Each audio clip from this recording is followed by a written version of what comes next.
Good day, class. This is module 7 of speech writing, which implies that this is the seventh video for this course. And the topic that we'll be addressing in this module is sourcing from information when it comes to speech writing. So now we have the introduction, the meaning of sourcing from information. We have types of sources of information, formats of sources, using the library, major types of library resourced. We have the catalogs and the types of catalogs. So in the previous module, we've covered information gathering for speech writing, briefly touching on sources like reading, observation, and personal experiences. However, a compelling speech requires more than just a topic. It demands current and relevant information, recognizing the strategic importance of information sourcing. This module will delve deeper into this process. Sourcing for information is the foundational process of identifying, evaluating, and using the origins of data to ensure its reliability and credibility, a cornerstone of responsible research and communication. This practice involves a critical examination of where information comes from, assessing the credentials of the source. So the goal is to distinguish between factual information and opinions, thereby being a trustworthy foundation for knowledge.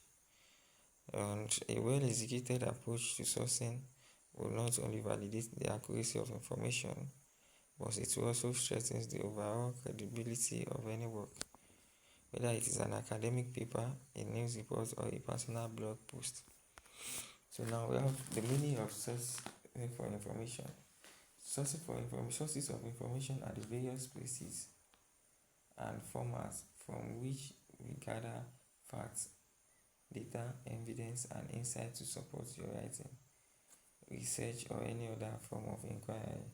They provide the raw materials you need to build your argument, to explain your concepts and present your ideas.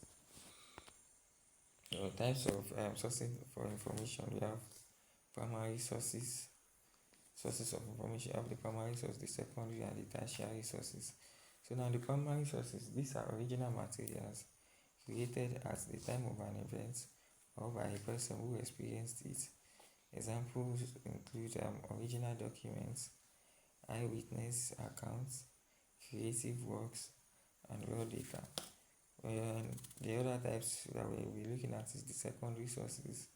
These sources analyze, interpret, or summarize information from primary sources. They offer perspectives, commentary, and analysis. Examples include books and articles that discuss or interpret a topic, reviews and critiques of creative. We also have tertiary sources. These sources synthesize or condense information from secondary sources. They will provide overviews and summaries. Examples include indexes and abstracts and bibliographies. We have the formats of sources. We have print, books, journals, magazines, newspapers, government documents, etc. The digital, we have websites, online databases, ebooks, digital archives, social media, and the likes. We have multimedia also, where we have videos, audio recordings, podcasts, documentaries, and the likes. We have human sources, which are interviews, conversations, expert opinions, and so on. Now, using the library. A library is defined by scholars as a socially constructed, organized collection of information resources, including books, manuscripts, audiovisual materials, and digital assets maintained and managed by professional staff to facilitate access, learning, and the preservation of cultural heritage. And this is according to Baker 2004. In this view, a library is not merely a physical repository but a dynamic information system that employs classification schemes, cataloging standards, and service practices to support the information seeking behavior of its users. So it functions as a knowledge hub that mediates between recorded knowledge and the community it serves, enabling both the retrieval of existing content and the creation of new knowledge through collaborative spaces and digital platforms. So now, major types of library resources, we have the card catalog, the periodical or serial catalog, general and specialized encyclopedias, general and specialized indexes and abstracts, bibliographies and minutes and yearbooks, biographical collection, computerized search and services. So locating materials, this is another subtopic. There are some strategies you can employ to get adequate materials for writing a speech. So Gregory suggests the following steps. Start research far in advance. Begin with purpose statements. Establish a research strategy. Stay focused. And these are explained one after the other. From starting research far in advance to beginning with purpose statements, establishing a research strategy, and staying focused. So we have the meaning of catalogs. Catalogs are the indexes of library resources. It contains the list of library collections. They are directional signposts for retrieving materials. They contain bibliographic information like physical and subject descriptions, and these are Capital 2010, page 169.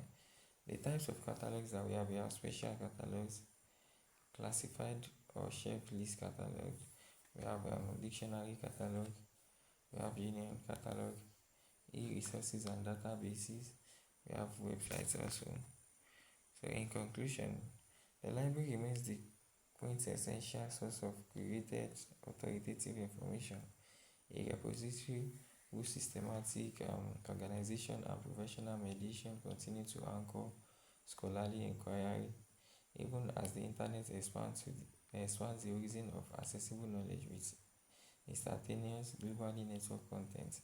Yet, the digital realm does not supplant the library's role, but rather amplifies it, offering seamless pathways for researchers to locate primary texts, peer-reviewed articles, and specialized databases that are still housed within library collection, while simultaneously providing the platform, online catalogs, ebooks, and virtual reference services that facilitate discovery beyond physical library. Thank you.